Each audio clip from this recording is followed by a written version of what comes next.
The tides wallop the jagged stone cliffs of Diarch's Chain this morning. These isles once bore witness to the Tidebreak Rebellion some centuries ago. Salted wind wove through the stone corridors of a looming cliffside temple, tugging gently at its beaded curtains and weathered banners of an unknown organization. Here, on the jutting rim of the expanse, where the ocean meets open sky, Aeterna falls still. Tazíya, the Vindicator, chief arbiter of the Cessauric temple and champion of Aeterna, kneels at the lip of a shallow pool.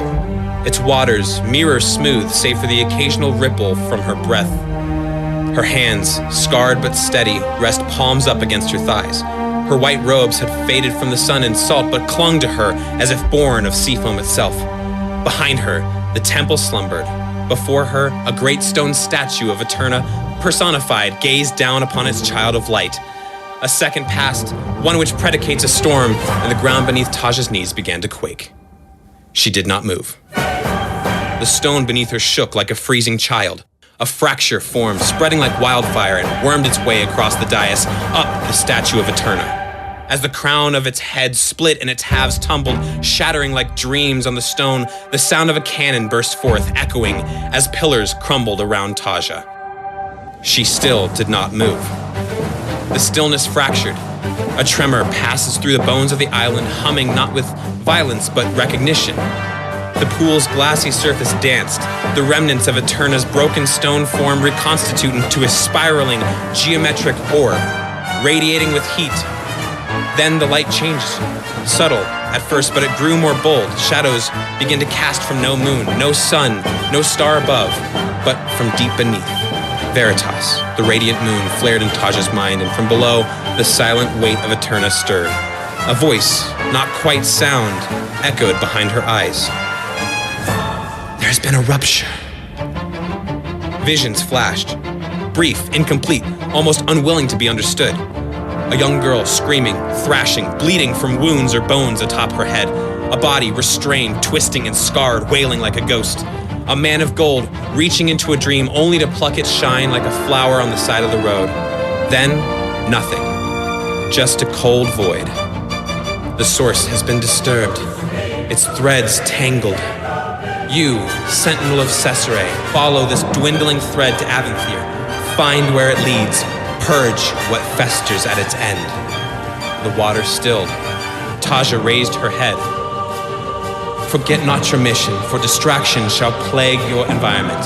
Cast away the fancy filigree and fantasy. Focus. A seagull shrieks in the distance. The scent of brine filled Tazíya's nose. Her hand shook from purpose. She closed her eyes. And as the serenity returned, Aeterna, personified, gazed longingly down at her child of light. The message became clear. A power had surged wildly on the plains of Aventhir. It needed to cease. Tazíya rose, knowing what must be done first. And we return to the carnival. It is midnight. The rain is coming down much harder than it was during the afternoon. You see smoke rising from all of the tents affected by the event as the rain begins to put out the last bits of fire. The shattered remains of the chandelier cast long, crystalline shadows over the blood-stained sawdust. The air crackles with the fading scent of sorcery. Carnies and civilians have fled. The music is gone. The source is stilled. Nidarius' body lies limp. The falling soot still clings to his frazzled robes. His flamboyant sash flutters once before finally settling. The crowd is gone. The cheers long since faded. Salem, you kneel in the dirt, cradling the edge of Nidarius' cloak. Tears carve streaks down your soot-covered face. A gorgeous Grimborn woman, Barak, as you know her, stands behind you, one hand on your shoulder, silent. Aenon, you're hunched beside the body yourself.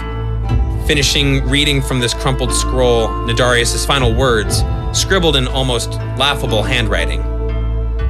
It would be funny if it weren't so devastating.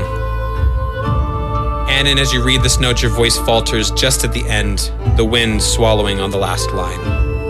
A quiet hangs in the air, grief, confusion, suspicion. Then the sound of boots on gravel. Vero Vaspin, the carnival ringleader, approaches, brushing soot from his sleeves. Despite the ruffled state of his attire, he's trying to project calm. His mustache is re-waxed, his smile sharp.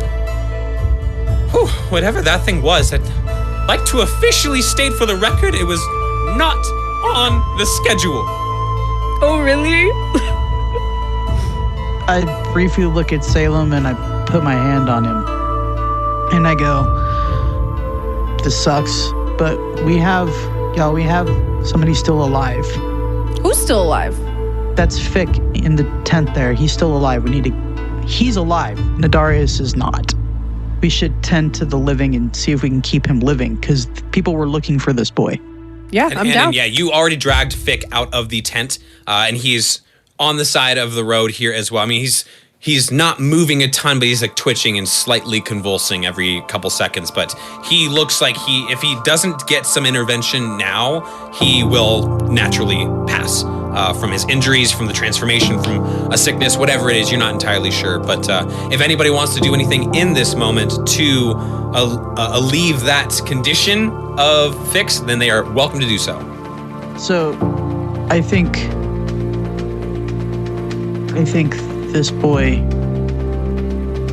was the monster. Something happened to him. Poor kid. I mean, should we kill there's him? no monster Salem body. starts to unsheath the dagger. Just like kind of slowly pulling it out. So what's up with him now? I mean, No. I thought we took it out, but if we didn't, then we should finish the job, right? Nope, it's no longer the monster. Now we figure out what the fuck happened. How do we do that? Can I do... I'll give him a healing potion. Does he only need one to stabilize him? Just to make sure that I account for things properly? Yes, just at least one Okay. hit point to stabilize him. Can I cast Furborn Detect Magic? Of course. So what I'm trying to detect is if the boy was somehow transformed into this monster, but he's no longer the monster, but something had happened to him to cause this to occur. Like, for sure. You cast this spell. What does it look like? I go like this. That's how I cast spell. I like when he does magic. It's like a beam of pale green that kind of casts and looking for a magical touch that would make it light up bright if it finds that there is magic of some sort in the area. Okay, so kind of X-ray-y almost. Yeah, kind of. Oh, I like love for the this. boy. I love this. like Go ahead and fluorescent. roll an Arcana check with advantage, please. That's good. This is an ability check. If Willi would like to assist in some way by using the guidance cantrip.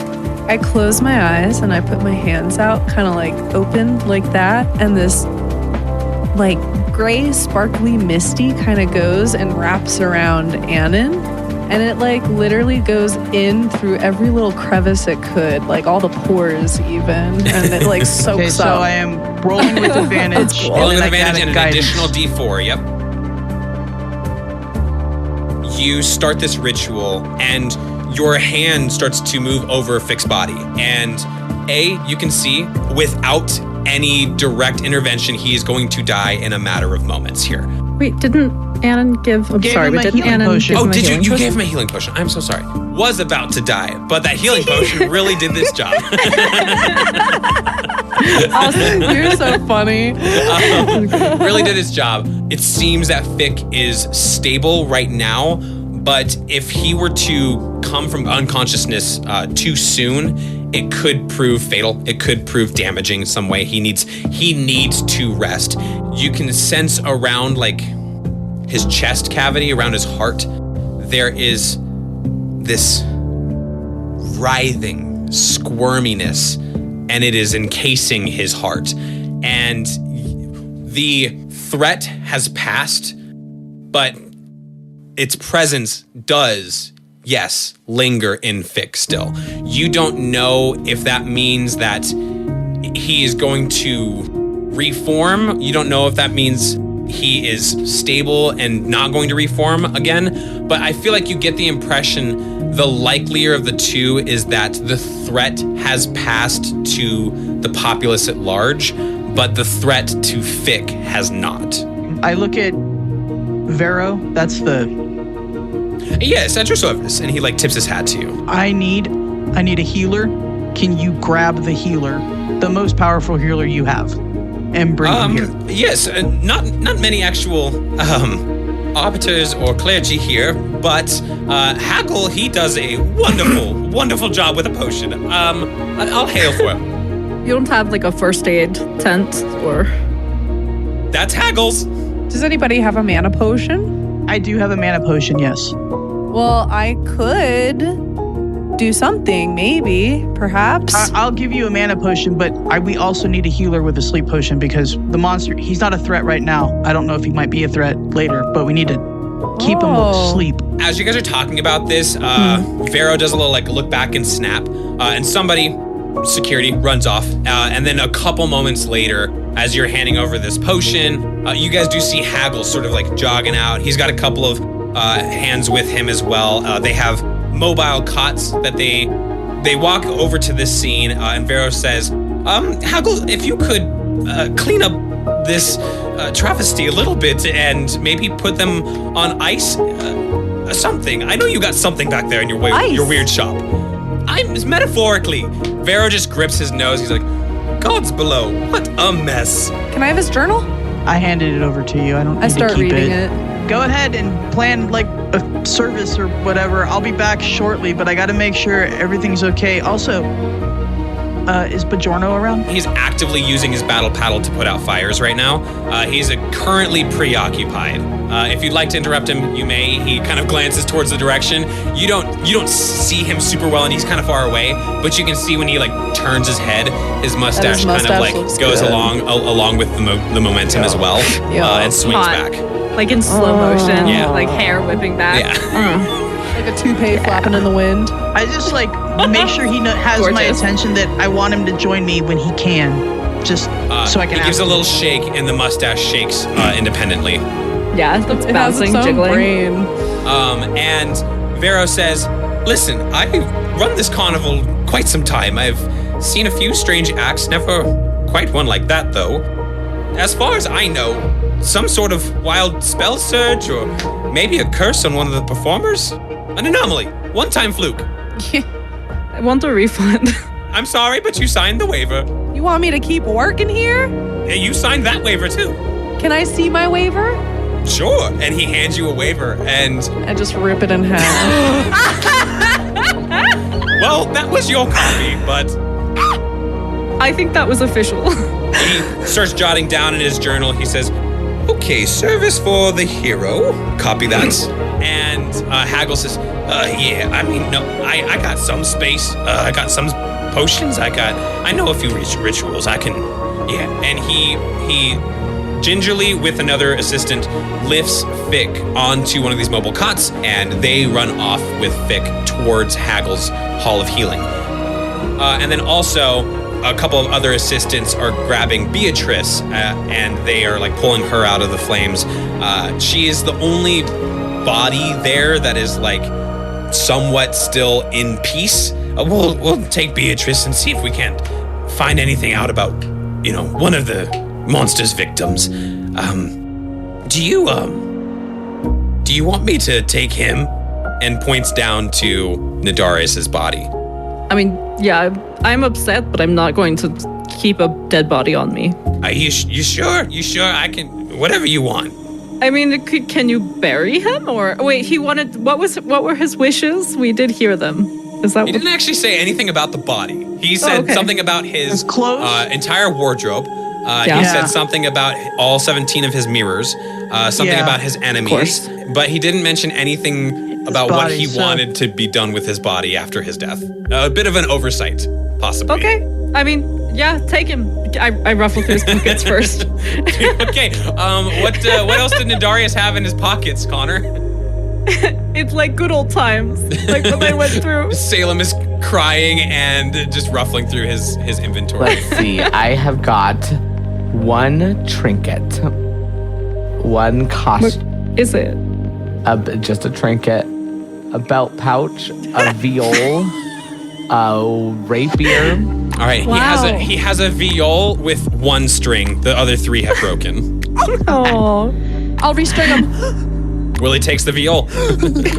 Okay, I've got bagpipes, I've got leather armor, a dagger, 590 gold pieces, a backpack, a bedroll, a candle, rations, a water skin, a disguise kit, and one more bump of Tim's fairy dust. I want to take that. You are a child. Salem snatches the Tim's dust from Willi's hand. You are a I just child. want to fucking try. I'm getting older. I'm going to be 20 next month. We can just split all of his stuff, sell the other stuff, split the gold, unless you want to keep something. I want his bagpipes. I took the viola. I don't know how to play bagpipes, but I'll play them. Salem, what's your charisma modifier? I would say I'm incredibly charismatic, but if I had to put a number to it, it would be a +3. That jeweler might work good for you. I mean, I'll take it in his memory, for sure. And Salem sort of like reaffixes the like bandolier strap or the waist strap of his other weapon and just slides this new one like right next to it into place. I also, or Salem has a letter from my mom. All of you see the letter on Nadarius's person as well. I was also part of his thing, right, Salem, that you needed to go check on his mom because he was concerned because of that letter? He did ask me to, and we are worried about it. Oh, I cannot read cursive. It's in the... If somebody else... I don't know how I figured it out last time. So that is Nadarius's inventory. You guys are free to disperse the items amongst yourselves how you see fit. And you guys all got the extra 200 gold pieces that you split up from his earnings as well. All of the bodies are being moved by Haggle to his tent. You are there with Barak, as well as Vero Vaspin. I'll tell you guys about the letter. Yeah, what's in the letter? Well, it seems to be a poem, from what I can tell, but according to the dearly departed, it is very out of character, and he asked me to go see if his mother is losing her mind. He asked you? When did he ask you to do that? With his eyes while he was dying on the battlefield. Barak just like sighs and grabs the bridge of her nose and starts walking like a couple paces away from Salem. People mourn differently. Hey, who are you? You know what? Maybe I should just go and help Bajorno or Binky or somebody with. You guys seem to have a. You know Binky? Yeah, no. Incredible dude. Love that guy. He's awesome. I'm saying. Right? Oh, you know Binky too? He's my partner. What do you mean? Really? Oh, are you Willi? Nice to meet you, Willi. My name is Barak. And Barak like gets down on a knee and like extends a hand out to you, just kind of getting on the same level as you to shake your hand. Willi shakes, but also grabs. He's like the type that like grabs the other side and is like. Well, I love this energy. I absolutely love this energy. Yeah, I know. It's like a guy didn't just die or something. Well, I didn't know him so well, so... Me neither. He actually took half my audience, so I'm not too upset about it. Honestly, she spits. You seem like a cool guy. You seem like a cool guy. I'm just glad I got 200 gold, so I can't spit as well. I met Nadarius very briefly after his show, and he, we all knew him, right? He's fun. He was incredible. Yeah. You knew him for 30 minutes. And it were the best 30 minutes of my life. Yeah, at least my life with Barak. Anyways, maybe I should just let you guys do your thing, and I can go find my team while you guys were fighting this thing, which again, thank you. I don't know if we would have kept the casualties as low as we did if it wasn't for keeping that thing inside the tent. While you guys were taking care of that, me and Binky and Bajorno and Bingus were all helping people on the outside. We were making sure the civilians got away, making sure that the fires stayed in control. Maybe. What are you laughing at?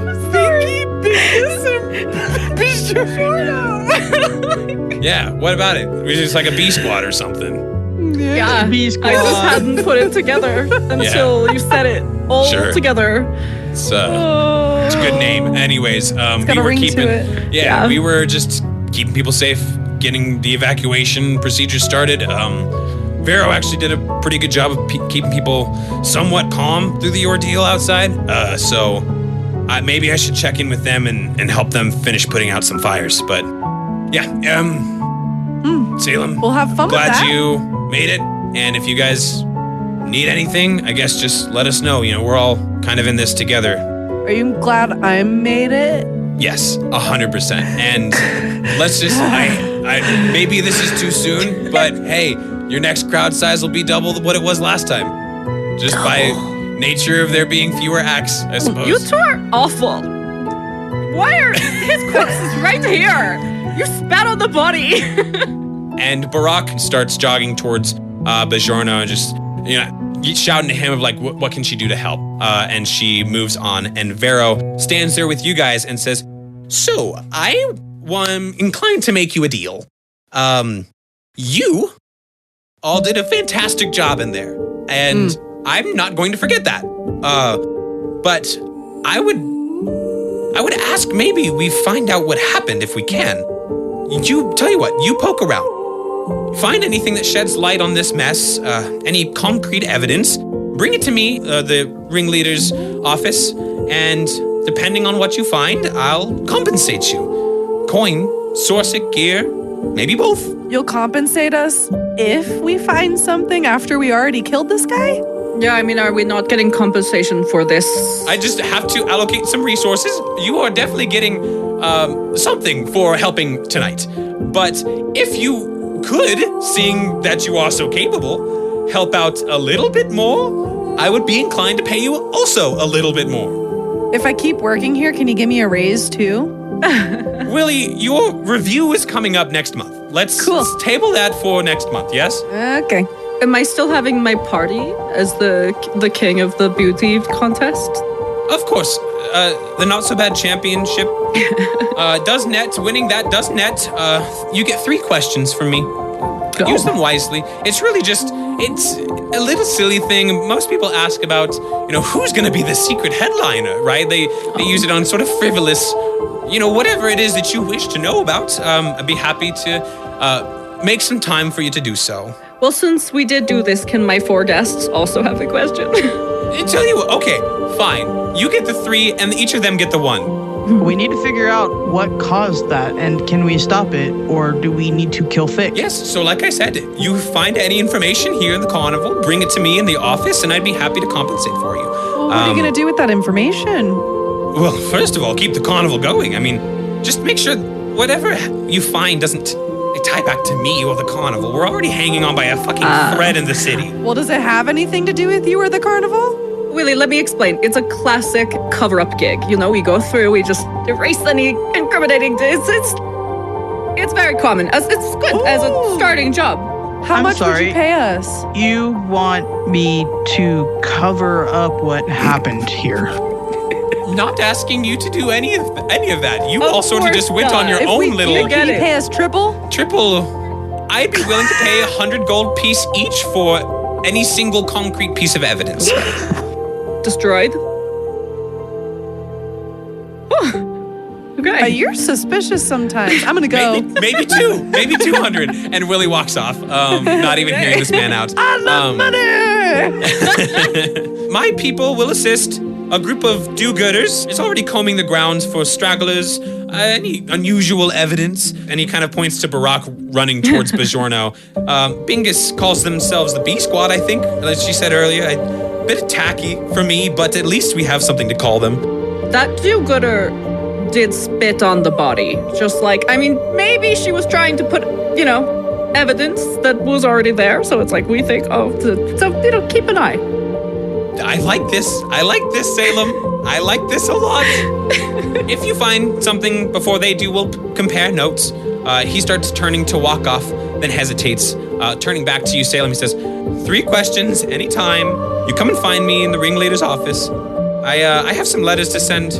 In the meantime, I'll hail for Hagel to figure out what has happened and keep the boy alive and in stasis under some sedation if he can.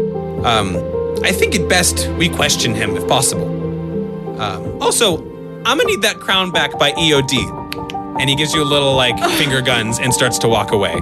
And with that, Vero Vaspin steps away into the dimming haze, leaving behind the smell of smoke, sorcery, and suspicion that fills this carnival before you. What all would you like to do? How on fire is the tent right now? Not much anymore. with the rain that is coming down and with Bajorno's handiwork, not many fires still exist here. I want to see if there's anyone that's still working / pretending to work in a booth and just like kind of interview, maybe? Yeah, for sure. Check people out. So, Willi, along your walk as you were like going through the streets, you do see that Arston and Dusty are still in their stall at Incantations. You see that Dottie is asleep at one of her tables, and she has a bottle of sherry with her. And you see... Perfect. Dottie's drunk? Dottie's drunk and asleep. Okay, I'm going to go wake her up. Willi's going to go and wake up Dottie in a second. Anon, what are you doing? I wanted to ask Salem, I saw you steal from that old woman. I mean, I didn't steal from her. She lost at a carnival game. How much did you steal from her? I feel like that's probably none of your business. I'm watching you because that's not cool. You stole from an old lady. I do want to go to Haggles, though, because maybe Haggles has a talk to the dead scroll, and maybe if Beatrice, she wouldn't be so unable to speak about information. So Anon starts walking to Haggles. Salem, what are you doing? I want to go look for Celine Judar. Make an investigation check for me real quick. 5. You don't even, like, this investigation check is you turning around a couple times and looking around and seeing, like, literally no carnival goers left. It is just official personnel, vendors who haven't run off yet, things like that. You see Dottie is still, drunk and passed out in her stall, Willi approaching the door. You see Haggles and Anon approaching the door. You also see the proprietors of both Obscurist Retreat and the Bizarre Bazaar still present in their stalls. The magic shop and the beast parch shop. One stall is empty. Whirligig's Whimsical Wonders. I have his key. The door is open and like off its hinge. I like open doors. I'll go ahead in there. Yeah, for sure. So Salem is going to go to Whirligig's, Willi to Dottie's, and Anon to Haggles. Before we experience those scenes, however, the sun, Noxivis's light, pours gently through vast stained glass windows, casting shifting mosaics of sapphire and gold across the marble floor. The sanctum smells of old parchment, polished stone, and salted air, etched into every crevice by the ocean winds of the expanse. The chamber is silent save for the hush of distant waves and the soft shuffle of ceremonial robes. At the dais stands Pontifex Wren, tall and bone-thin, robed in deep gray, accented with pale ivory. His voice is a patient rasp, measured, deliberate. Tazíya kneels in the center of the sanctum. Her shoulders are square, her jaw set. I was contacted, not through proxy, not through prayer, directly. Aeterna spoke to me. Whispers stir. Council members glance between one another. Pontifex Wren does not move. His lips purse as if reacting to a sour note. You are an arbiter, Tazíya, not a herald. We're not vessels of communion. Our God is the land beneath us. We interpret Aeterna. We do not hear her. Then why did I hear her? The silence sharpens. Ether stirred. Veritas bore witness. And in the tide of that celestial weight, I was given a charge. Something is unmaking the balance. And if we do not act... You do not interpret the grand scheme. He descends the steps slowly, each footfall echoing. To assign Cessauric intent to a fleeting vision is arrogance at best. You are not a chosen mouthpiece, Tazíya. We have cartographers for that. You are a blade, not the hand.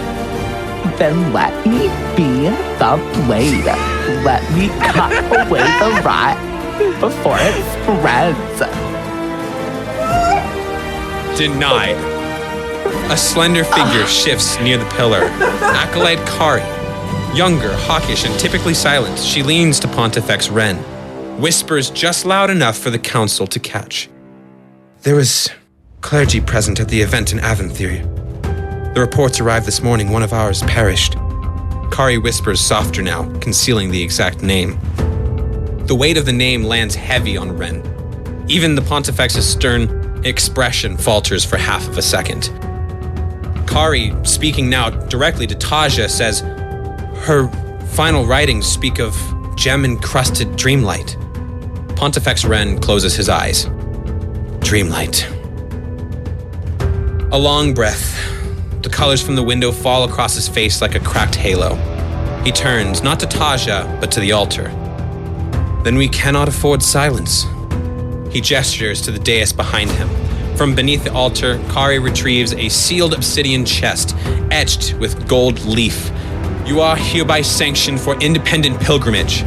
Seek balance. Record everything. Interfere only when the scheme requires it.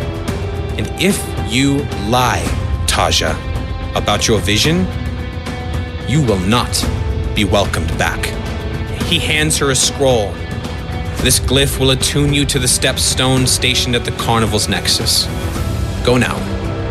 I do not lie, custodian, and I will not fail. She turns, the last light of the sanctum painting her steps as she walks away, and we return to the party in the carnival. I have tears, like my face is wet because of that. I was just laughing so hard because I did not expect that at all. That classic fantasy like dialogue with that voice was just special. It was a good experience. Especially with like how serious it was so serious. It was such a serious scene. Played and you were so just straight. like, I just don't know. Bro just brought fucking 2025 LA to, hold on, what year are we in again? 650 WWE. Everyone's like, what the fuck? Hell yeah. I love that. Okay, I'm done. Sorry.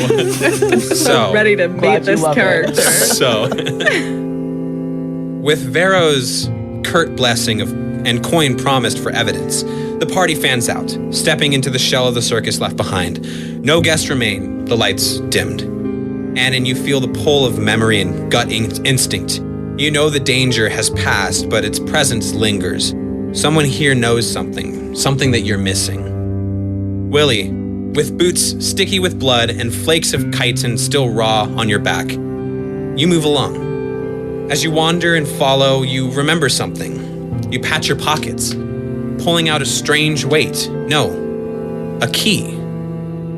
As you inspect it, you notice something perhaps alarming. Willi, you notice this key, iron wrought and hefty, brandishes a raised symbol stamped on it. You see the symbol that you also saw at the bottom of Nadarius' letter from his mom.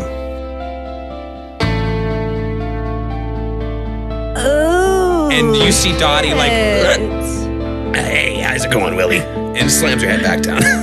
Good night, Dottie. And I run away. I run to Whirligigs.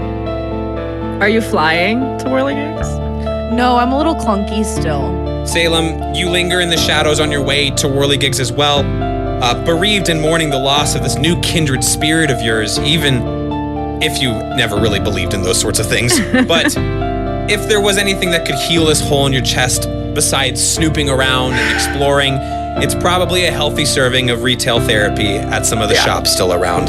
Especially with my 5-finger discount, I feel like it will help. As you approach Whirligigs, you hear this "move it" as Willi comes rushing into the doorway, literally sprinting at top speed past you. As you both enter Whirligigs, the tent flap pulls back with a groan of old leather, revealing a crooked hallway of uneven shelves and hanging gears. Whimsical wonders, smells like rusted copper and chimney soot. Shelves which once proudly displayed masterpieces of the craft, maps of places that don't exist, and pocket watches that tick despite missing half of their gears, now lay barren of gadgets and gizmos. A thickening layer of dust and ash is beginning to cover most surfaces in this abandoned tent. How is there already dust? And storage chests and boxes lie ajar. Whirligig hasn't been gone for too long, but something about it feels hurried, maybe even planned. The air crackles faintly with Cessauric residue, and in the dim lamplight, you two stand in the empty stall of a mysteriously vanished man. I was just here. I was here today. Right? Today. And it didn't look like My this. days are kind of running all together, and it did not look like this. And I saw Whirligig himself, and he's not here anymore. Okay, that's really suspicious. All of his things were here. He had clocks, he had gizmos, he had gadgets, and they were all fucking worthless, honestly. And he gave me this key. Salem, Willi presents the key to you, and you immediately clock that symbol. You also found Zantina's letter with the symbol scrawled at the bottom of the page on Adarius' person upon his death. But the symbol, Salem, that you saw is on the key as well. I only know the symbol from the letter, right? I haven't seen the symbol before. Make a history check. You got it. With disadvantage. With disadvantage this time. Yes. Well, I've only ever Interesting. seen it on the letter and also the key. On an 11, you've seen some like obscure symbols in the past. What you gather from this is that this symbol denotes some kind of either group or organization or ideal or something like that. It definitely has meaning. The only meaning you can attribute to it is the word scrawled beneath that symbol on Zantina's letter, which is Obscurae. What do you think it means? What do you think it stands for? I mean, the fact that it's on the letter and it makes me think maybe he's not like the opposite of, I mean, I don't know. Should we take this back to the other dude? I forget Yeah, his I think name. it's He's a my clue boss for and I sure. can't remember his name. It's kind of embarrassing. I mean, honestly, don't pay attention to your boss. It's not worth it. Yeah, I just pay attention to the money he gives me. Which And isn't a how lot. easily you can stab him in the back as soon as possible to get his position. Wow, I've never thought about that.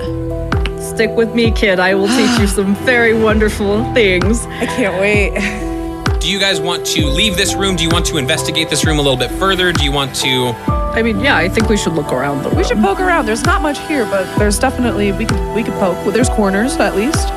So I didn't meet him. Was he like really evil and suspicious and like had a cackly laugh? I would have never guessed that he would be part of this or affiliated in any way because he was just kind of quirky and weird and seemed very unorganized. But I feel like that's not really necessarily evil connotations, just like maybe sporadic or spontaneous or silly connotations. I don't really know. I mean, could it have been an act, do you think? I mean, anything can be an act. I freaking live at the carnival. That's true. I saw 3 different animals, one stacked on top of another. It was amazing. Were they in trench coats? No. They were just, it was just a balancing act, but it was free, so I mean. Well, maybe me and Rennick can put on a show for you sometime, and I can borrow my friend Binky to do it too. That would be amazing. A little private show. I'm just like ruffling, like searching around while we're just chatting. Yeah, what kind of rolls do you guys want to make here? Honestly, investigation is what I'm thinking. Yeah, go ahead and roll your investigation check. Cool. 19. Willi, what kind of rolls do you want to make?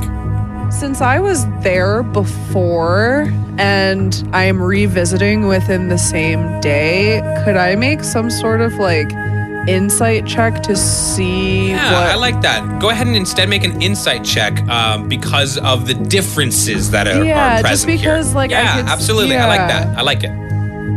Damn. So smart. Insight and good investigation. Woo! Hell yeah. Hello. High five. Willi, I'm actually gonna I like reward the creativity. I'm gonna give you a DM inspiration to use on this roll here. Okay. Which even on a minimum roll will get you to a 20, which is the top tier for clue investigation here in this room. So you guys are gonna get everything. I like 21. I just wanted to do Perfect. it. Perfect. So yes, with your investigation, Salem, as you are poking around and looking through all the open crates and chests and things, the first thing you find is inside of a drawer on a desk, you find a folded note marked client contact. As you read through that note, a couple names pass through your view, but what grabs your attention towards the bottom, not exactly at the bottom, is the name Zantina with a dash, Solisi. All right. Then, as you are peeking around this table, you just are looking around and kind of get on your knees and like look underneath the spots that have an underspot.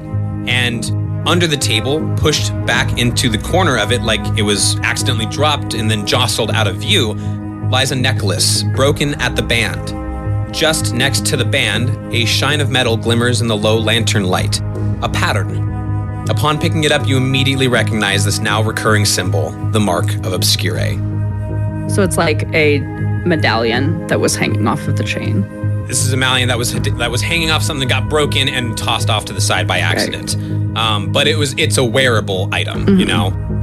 And then, Willi, you see some shelves, and the shelf, like earlier today, was just full of trinkets, and it had a really interesting backdrop on it. But when you look at the shelf again, it's like this wallpaper, this backdrop, is torn in a few places, very concentrated. And so you approach it, flutter up with your wings to get some elevation, and use like a little dagger to peel back more of where this missing wallpaper is. And you find like a board on the wall that is out of place, and so you yank it off. And behind that board, you find an appointment ledger.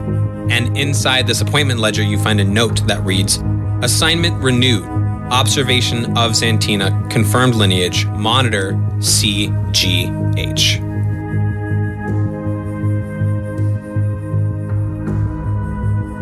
Salem. Yeah? Willi floats down to the ground. I think I know who did this. Who? This guy? And I just like hand it to him because I'm just like fucking flushed. Lost all my green turned regular skin color. Oh no. Oh, I catch you out of the air. Salem, you read the same thing. Assignment renewed. Observation of Zantina. Confirmed lineage. Monitor CGH. I mean, CGH, is that Nadarius's initials? I don't know his last name. I don't know his middle or last name. I just know that Nadarius. It was signed at the bottom of his will. CPTIGH. I'm really bad with names. We'll get better. Yeah, I'll try. All right, so this guy did it. Bum, bum. You all just hear Oh, my heartbeat. a faint, yeah. That was I'm in shock. What should we do? Probably we should bring this to the guy, or burn it, since he did say destroy evidence. But I feel like it's best to keep the evidence and say you destroyed it. Write that down as a little tip from your Uncle Salem. Keep the evidence and say you burned it. Got it. And I start just like, I pull out my little journal. It's very good for blackmail. Let's pocket it and then tell him that we burned it, but let him know what we found. Yeah, and see how he reacts. You have really good advice. Thank you. I feel like I do. And the two of them walk out of Whirligig's whimsical wonders. No, this is when I practice. I am flying. Oh, hell yeah. Go ahead. You know what? Give me an acrobatics check. Damn it. Oh, I do pocket the necklace, by the way. I'm doing so good. It's like riding a bike. Willie's like fluttering each wing like to a beat and like getting up off the ground and like flying out of the doorway. And during this walk, Willi, you are able to sufficiently fly your way there instead. Where do you two head next? I'm following Salem. Follow me, little one. Wait, hold on. Should we keep looking around Whirligig's place to see if there's anything else that's weird? I mean, I feel like I looked a lot. I mean, I got this broken necklace, by the way. Did I show it to you? No, you showed me nothing. Oh, sorry. Do you not trust me? Okay, whatever. I mean, your thing was just much more exciting. I didn't look a lot, but I feel like I didn't need to. So I just wanted to check in and make sure, double check, do all the things, do my due diligence, you know? Smart, yeah. Yeah, so never I mean, mind. do you think we should check for like secret doors, or was there a back room? You feel sufficiently investigated. Okay, thank you. Okay. Thank you. Thank you for saying that. You know what? Actually, I feel like we sufficiently investigated this. And then I will also say too, as you approach the big top, there's really like, even on a cursory passive investigation score, there's nothing super of note. Even Salem, like you take the opportunity, what is left of the box seat that Celine Judar was in doesn't have anything of value that would like, as Vera would put it, be concrete evidence worth paying for. All right, let's go back to the dude. You work here. I feel like that's a good shot. Was he friends with anyone? Is there any connection that you know about? I have no idea about a single person that he affiliates himself with, except for the short conversation that I had with him, in which he seemed, again, just a little quirky, but like a guy that wasn't able to do this at least. I don't know. Well, you know what? Like, work smarter, not harder. We found information. We don't have to keep working. Oh, that let's sounds go. great. You're really full of them. So you guys want to head? You guys want to head to Vero's? Yeah, to Yeah, Vero. probably. Vero. I need to write that down. As you are heading to Vero, Salem, you feel something. Salem doesn't often make bad deals, but he has in the past. And the last time you made a bad deal, you got this sort of feeling. And this feeling is present once again as you pass by Obscurist's retreat. Okay. Salem, roll an intelligence saving throw, if you will. 5. You couldn't place a source on this. Sort of esoterically, the last bad deal you made, you also, you felt that feeling, and you feel that here as you pass by Obscurist's retreat. You okay, kitty cat? I saw you shiver. I think I might peek into here. This feels like interesting. Can I come? Sure, if Okay. you want to. Cool. Don't touch anything. I don't know why, but just maybe don't. Okay. The two of you divert into Obscurist's retreat. Aenon, you enter Haggle's Hall of Healing. And as you do so, the air is still. Too still. Haggle's Hall smells not of herbs and balm tonight, but of chalk, old linen, and that sterile sourness that follows after pain. The lights are low, the curtains drawn, not for mood, but for mourning. Rows of cots stretch out under muted canopied cloths, but only 2 are in use right now. One is neatly made. A small, perfectly folded cloth draped over a figure so as to cover even its face. The other shifts occasionally, as if the sleeper beneath is dreaming witfully. Haggle greets you without turning across the room. His back is straight, movements deliberate. He's been at work, it seems, for hours, and it shows. A strange rune pulses faintly on the wall beside him, a Cessauric ward of stasis, cold to the touch, holding Beatrice's body in perfect Sorcic preservation. Even death, it seems, is on pause here tonight. Beside that sigil, a separate one, more jagged, more reactive, pulses in rhythm with fixed heartbeat. The boy is sedated beneath a thick woolen quilt, his eyes flickering beneath closed lids. Haggle mutters an incantation now and again, refreshing the sedation ritual. Too much in his system. If he wakes too early, he might not wake again. Is there anything I can help you with, Aenon? How'd those potions treat you? Need any more? Yes, I would, but you just said something interesting. There's too much in his system. Yeah, whatever it was that was in his system. Too much of it still. I don't know what it is. You don't know what it is. Okay, and what I sensed was like something encasing his heart. Oh, you didn't? Yeah, nobody told me that. I could take a deeper look, but that's probably it. That's what I sensed, and it was like magical. Do you know any idea what that could be? No idea. Okay. I know. I gotta say, I peeked into the big top. I was a bit late to the event, but I peeked in when that really big magic mirror thing came in. And I didn't like what I saw, so I ran. And I've never seen anything like that before. It's probably good that you ran. That's a good choice. What Felt are you like the doing? right one. What are you doing to Beatrice? Oh, and he points to the sigil that's kind of calm on the wall and says, This is just a Cessauric sort of application. It's just keeping her from decomposing, from decaying until we can figure out what to do. Do you, by chance, probably like a super not great chance, have a method of speaking to the dead? Oh, you mean like this scroll? And he pulls a scroll out from one of these drawers. He reaches into a drawer and pulls a scroll out. Could I use that? This old guy? Could I use that I don't know if I have the exact right thing, He but maybe pushes this. past some office Pulls supplies out and a reaches breast. really far back into the drawer. Yeah, this old guy? Can I have that so that I can speak to Beatrice one last time? I mean, I'll sell it to you. You don't want to speak to Darius? There's a third cot that I, the DM, forgot to integrate into this narrative scene, and it is Nadarius' body underneath with a third sigil, keeping him in stasis too. Yeah, Nadarius, we were just like, whatever, do whatever with his body. I don't care. We'll figure him out Didn't soon. care. We don't care. He don't care.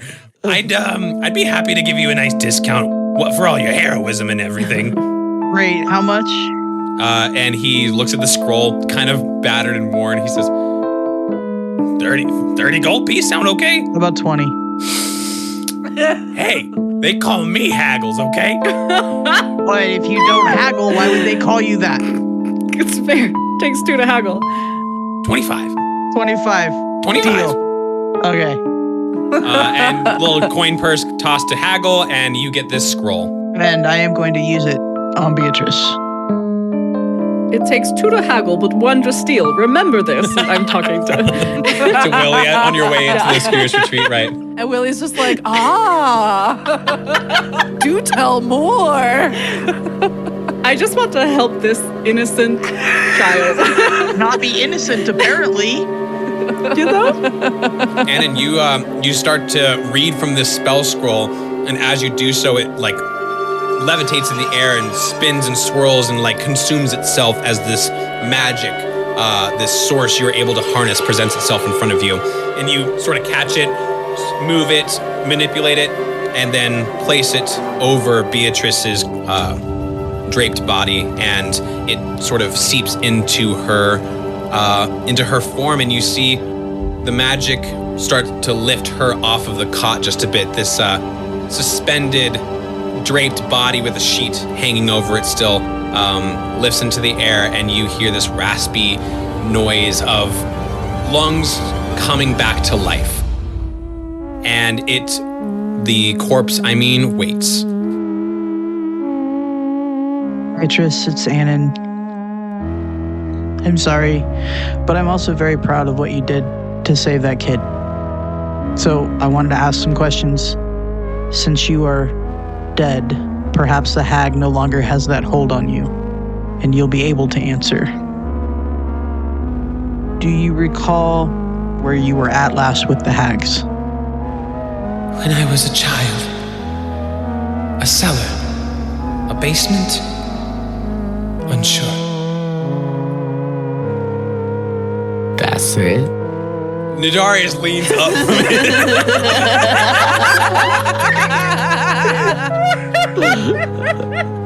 Oh my god. Haggle's like, whoa!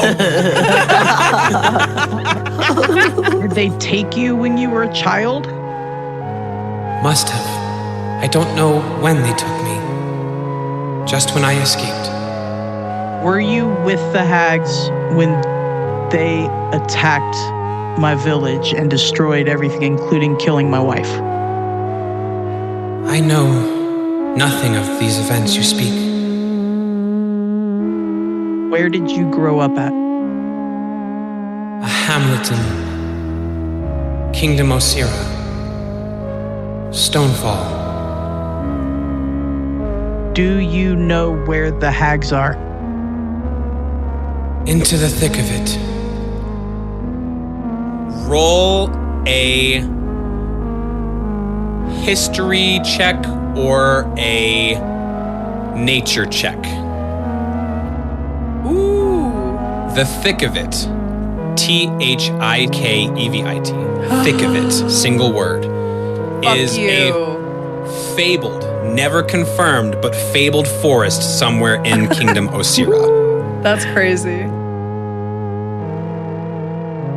And as you ask your final question and she speaks her final response, the magic, the source wanes, and Beatrice's body falls silently back onto the cot. Haggle says, Did you get everything you needed out of that? Do you have any, even if you don't think it's real, thoughts on the location of Thikevit? I mean, no, but whenever looking for, there was one time I got trapped and lost in a labyrinth with a really annoying girl, and really when it comes down to it, you gotta look beyond your obvious perspective. It's always hiding literally underneath your nose. You know that take a moment, look at your nose. You see how it kind of blocks part of your vision. That's where the hags are. It's in my mustache. No, it's in Bajorno's mustache. It's in Bajorno's mustache. Nobody is near enough to see it. Bajorno himself doesn't even notice it, but the mustache just looks side to side. Yeah, quivers.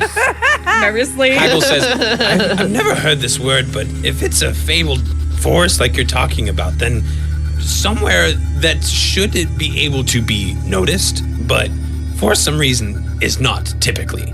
If that's all the information you have, I appreciate your time. Are we gonna bury them, or burning them's probably easier? Waiting on the word from Vero of exactly what we'll do for service for Nadarius. And I believe he's sending out some letters to, relatives or next of kin for Beatrice, and trying to find out about Vic. Not sure. But I'm sort of just waiting on word. Do you need any help with Vic and keeping him sedated and everything, or are you good? You got it? If you could, there's a elixir in the back. If you wouldn't mind grabbing it, it's got a kind of scratched label, black ichor. You'll see it. Okay, I go do that. What the fuck did you just call me? Connor, stop. Oh, holy shit. And Haggle takes a sword and stabs Nadarius in the chest as he falls back onto the cot. Valid.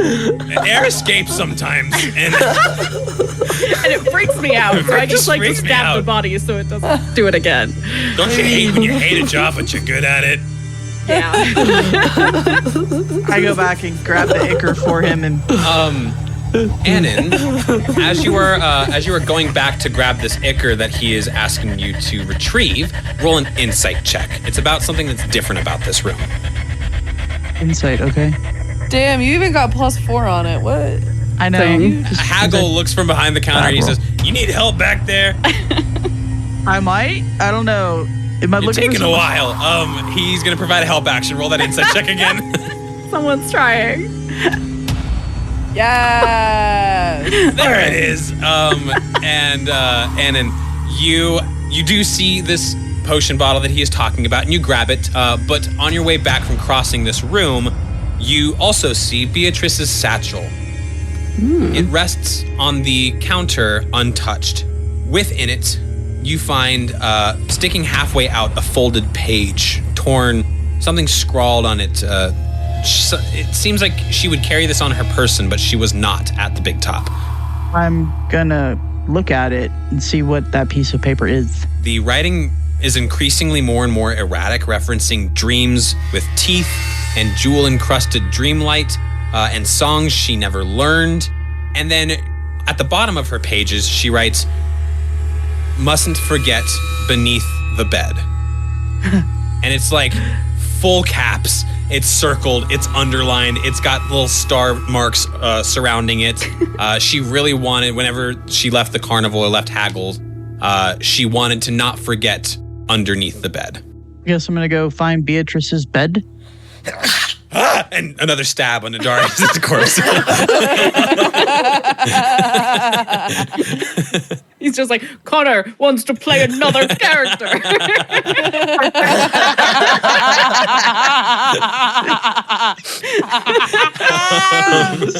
you joking right now? So I'm gonna go find where Beatrice stays. It's in the same room. There's like a doorway that does not have a door. It has some beads hanging from it, and just behind there is a cot. And you assume it in her workspace to be Beatrice's. You approach it, you get on your hands and knees, and you sort of tug yourself under the bed, and you do indeed find a loose floorboard.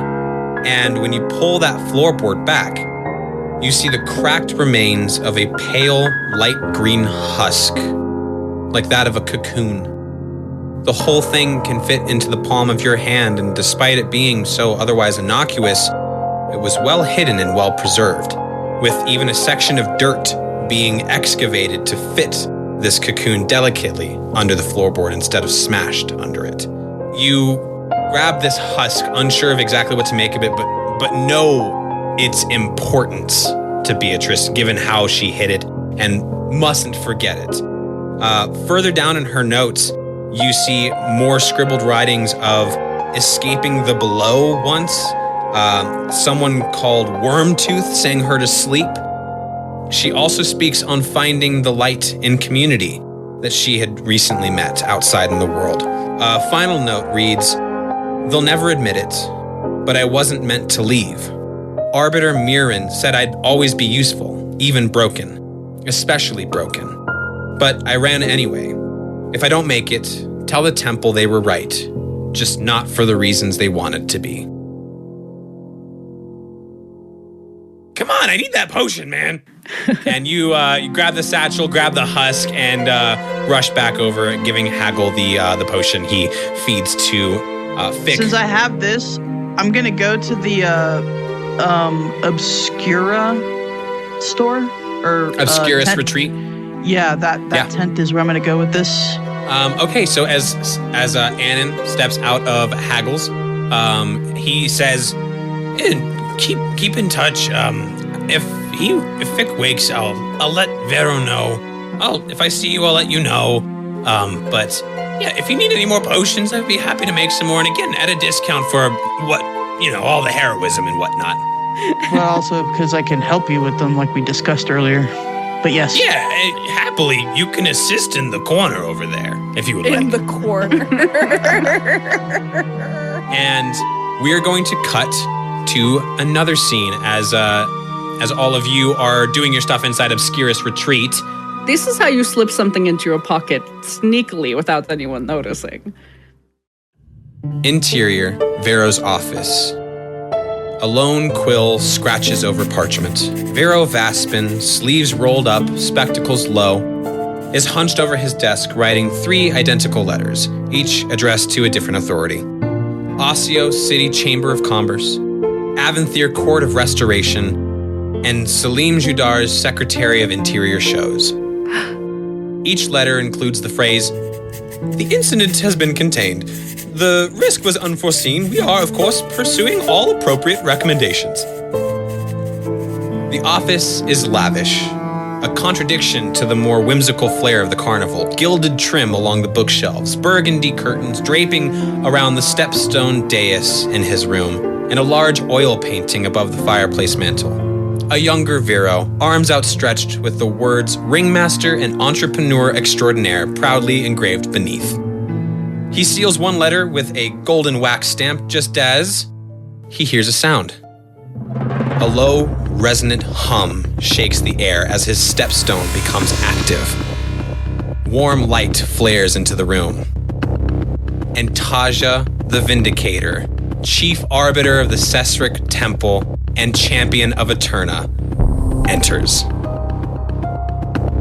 Cloaked in the distinct robes of the Cessauric Temple, her presence is immediately imposing. Vero stands abruptly, knocking over his inkwell. His eyes scan the glyph pattern still glowing on the dais, then lands on her. Hello. Welcome, friend of the carnival. You must forgive the sorry state of things. We've had a slight commotion. Tazíya doesn't speak immediately. Her eyes sweep the room, pausing deliberately on the portrait above the hearth. She steps forward once. I assume you're here regarding last night's display? I've already begun correspondence with the city and the courts. Nothing like this has ever happened under my leadership, I assure you. We are in full control of this aftermath. The silence stretches, the weight of it, her gaze, her station presses on Vero like a vice. If you're here on behalf of the temple, well then, of course, we're willing to cooperate entirely within reason, of course. You know, I really ought to say that the Cessauric allowances your order granted us, and what we did with those allowances had nothing to do with what happened tonight. That creature wasn't one of ours. Taj's fingers twitch near her symbol of Aeterna. Her stance widens, calm, coiled. She speaks now. Few words, but enough to reaffirm she's not just a priestess, but an arbiter. You know what you've done.